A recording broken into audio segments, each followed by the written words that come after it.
This is wrestling's greatest moments. Hey now, wrestling fans. It's time for another episode of Wrestling's Greatest Moments.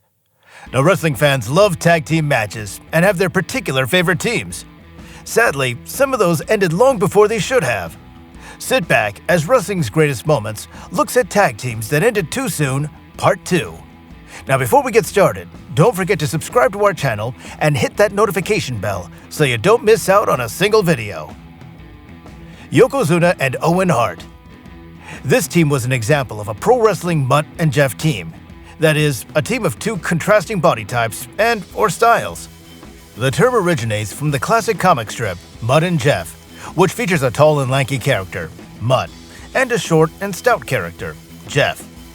The Yokozuna-Owen team showed how to take two single stars who didn't have a significant singles program and put them into the spotlight in the tag team division. Now in this case, Owen had just finished his feud with Bret Hart when he challenged the Smoking Guns to a WWF Tag Team Championship match at WrestleMania 11, boasting of a mystery partner. Yokozuna was revealed as Hart's partner, which worked well for the big man, who was no longer being pushed as a main eventer, but whose size alone made him an asset to the WWF. Unfortunately, his growing size was also proving a problem as it was limiting him in the ring. Yokozuna and Owen captured the tag titles at WrestleMania, enjoying a nearly 6-month reign as champions before dropping them back to the Smoking Guns.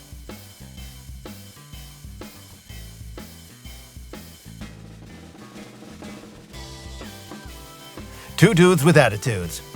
Shawn Michaels and Diesel's popularity, combined with the WWF's lack of a deep tag team roster, made this team a highlight of the mid-90s. Michaels and Diesel would win the WWF Tag Team Championship twice, although the second win would be overturned on a technicality. Their first title run ended when the team split up after Michaels superkicked Diesel. As Shawn Michaels recalled in his memoir, Heartbreak and Triumph, the two were just getting into their groove as heel tag team champions when Vince decided to split them up. After defending our titles for a month, we found out Vince had bigger plans for Kevin. He was going to win the World Wrestling Federation Championship. It was somewhat ironic that we had just won the tag team titles and were going to try and get them over, and now we had to split up. But it was great that Kevin was going to get the championship. Vince wanted to turn Kevin babyface, so we teased problems in our team. The Michaels-Diesel team had chemistry and were fun to watch in the ring. The two teamed again after Shawn turned babyface, but they were a victim of their own success. The Two Dudes with Attitudes team is best described by the In Your House 7 events title, Good Friends, Better Enemies.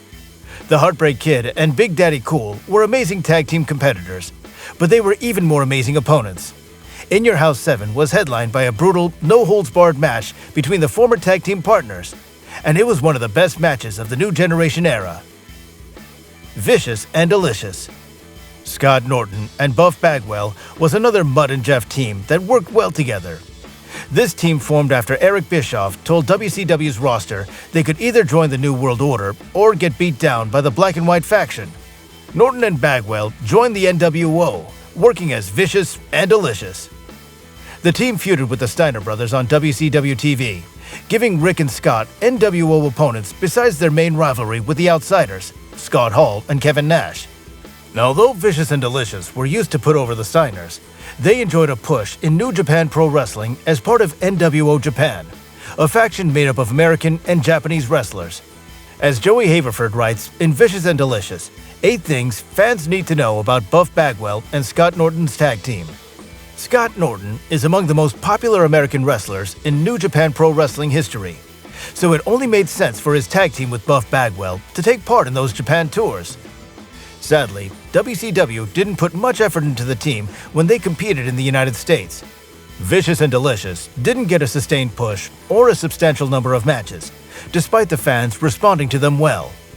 The team split after Bagwell suffered a real-life injury from Rick Steiner during a match on the April 22, 1998 Nitro, eventually returning to team with Scott Steiner. Kevin Sullivan and Cactus Jack. The aptly named Sullivan Slaughterhouse faction, comprised of Kevin Sullivan, Bam Bam Bigelow, and Cactus Jack, fed WCW fans' appetite for destruction with wild 6-man matches, including their 1990 Capital Combat match against the Road Warriors and Norman the Lunatic. Cactus Jack and Sullivan reunited in 1994. Sullivan and Cactus were two brawlers whose hardcore style added some life to an often cartoonish WCW product. Now, this team should have had extended runs, but it was doomed when Foley decided to leave the WCW, frustrated with Eric Bischoff's booking.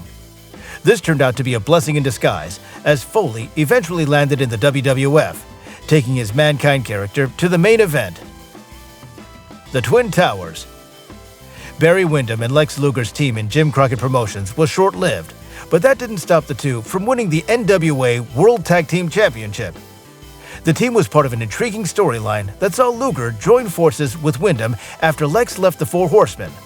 Luger's absence led to the Horsemen's executive director, James J. Dillon's search for a replacement.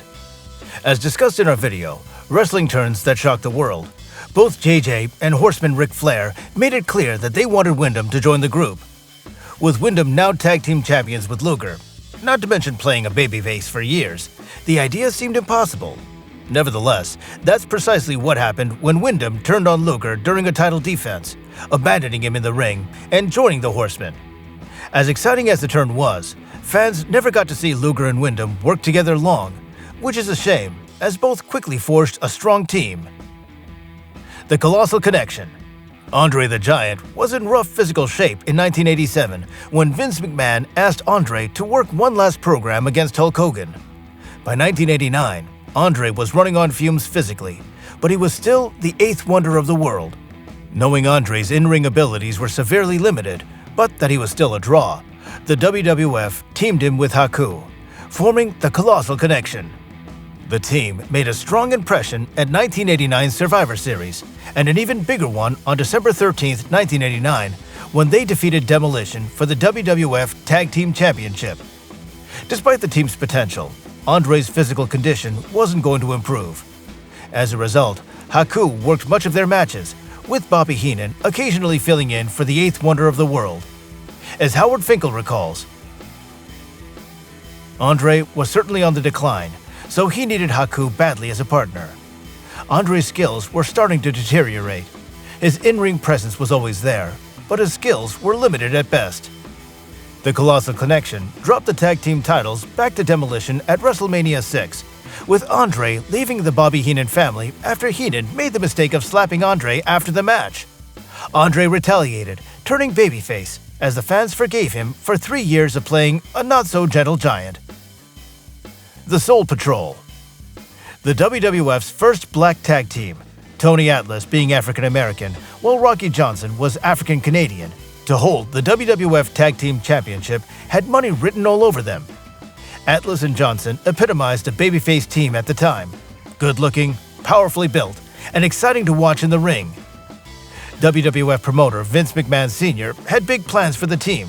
According to Atlas, one of the last major decisions Vince Sr. made in the business was to make Rocky and me the tag team champions, and he wanted to give us time to get over. That was the way he was. Whenever Vince made up his mind, nothing could change it.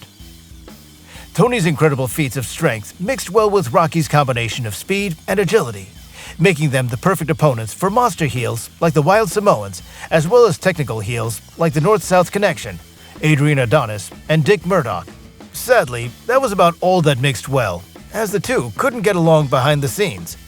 In his memoir, Atlas, Too Much, Too Soon, Atlas writes, "During the 4 months we held the title, we only defended the belts 2 times, once in Canada and once when we lost them. The reason we didn't defend them was because we just couldn't get along." Atlas didn't help things with his backstage conduct. During a match, he felt Rocky Johnson made him look weak by continuing a tag match after Atlas hit his finisher. Tony confronted Rocky backstage, sucker punching him. Unfortunately, Tony pushed the envelope when I took my title belt, picked up Rocky's belt, and slammed them both into Pat's chest. Pat took a bump backwards. Now, this show of disrespect in front of the locker room, along with Atlas's bad reputation, including him walking out of the WWF at the height of a significant push, led to the WWF delivering Atlas his walking papers. Although it sounds like this tag team was destined to fail, much like some of the teams we've covered in our video, tag teams doomed from the start, it could have been one of the many tag teams featured during the rock and wrestling era, when tag team wrestling played an important role on the undercard. The Allied Powers. Lex Luger and Davey Boy Smith were a powerhouse tag team that added much-needed star power to the WWF's weak tag team division in 1995. Now, both wrestlers were physical specimens whose in-ring repertoire made them much more than traditional punch-and-kick muscle men. Luger and Smith began teaming in early 1995, wrestling in singles and tag team matches. The WWF played off the real-world special relationship between the United States and the United Kingdom, including the name of their military alliance during World War II. However, the fans' USA chants irritated Davey Boy, who felt the fans were ignoring him, and he asked fans to ease up on the chants. The fans didn't, and Smith walked out on Lex during several matches, which only worsened things. When Luger was unable to team with Diesel against Men on a Mission due to a kayfabe family emergency, Davey Boy stepped in. However, Smith turned heel during the match and attacked Big Daddy Cool, assisting Men on a Mission in laying Diesel out. The Allied powers could have added depth to the tag roster, but the WWF's baffling decision to split them up, not to mention Luger leaving the WWF to sign with WCW, destroyed any chance of success. So, what tag teams do you think ended too early? Do you agree with our list? Share your thoughts in the comments section, and let us know if there are any videos you'd like wrestling's greatest moments to cover. In the meantime, subscribe to our channel, follow us on X and Instagram, and spread the good news about wrestling's greatest moments, the channel that celebrates the squared circle.